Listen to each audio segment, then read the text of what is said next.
আরজি করে রায় নিয়ে, কিন্তু আমি যেহেতু হেলিতে ছিলাম বলে আমি ডিটেলসটা এখনো শুনিনি। তো আপনাদের কাছ থেকেই শুনলাম যে এটা নাকি যাবজ্জীবন দেওয়া হয়েছে। এটা আপনাদের কাছ থেকেই প্রথম আমি শুনলাম। আমার রিয়াকশন ইজ ভেরি ক্লিয়ার।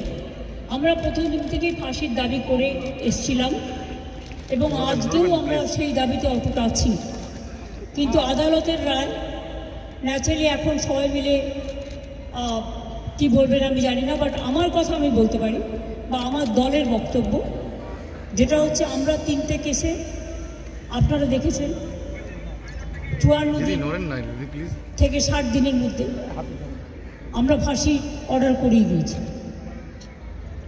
কিন্তু আমি জানি না এটা একটা সিরিয়াস কেস এবং এটা নিয়ে ফাঁসি দাবি আমাদের সবার ছিল। সেক্ষেত্রে বিচারের রায় নিয়ে আমি আমার কথা বলতে পারি।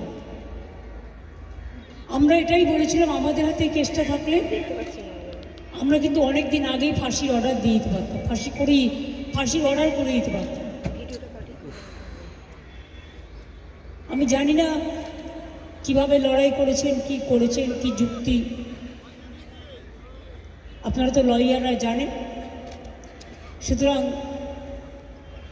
ডিটেলসটা তো আমি জানি না, ডিটেলসটা তো সিবিআই করছে এবং আমাদের হাত থেকে তো কেসটা ইচ্ছা করে কেড়ে নিয়ে চলে গেল।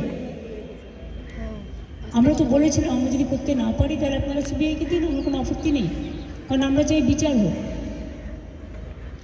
এই নরক বিচারদের চরমতম শাস্তি হওয়া উচিত। আমি এসব বলতে পারবো না, কিন্তু আমি এখনো আপনিও লয়ার, আমিও অ্যাজ এ লয়ার আমি এ কথা বলছি।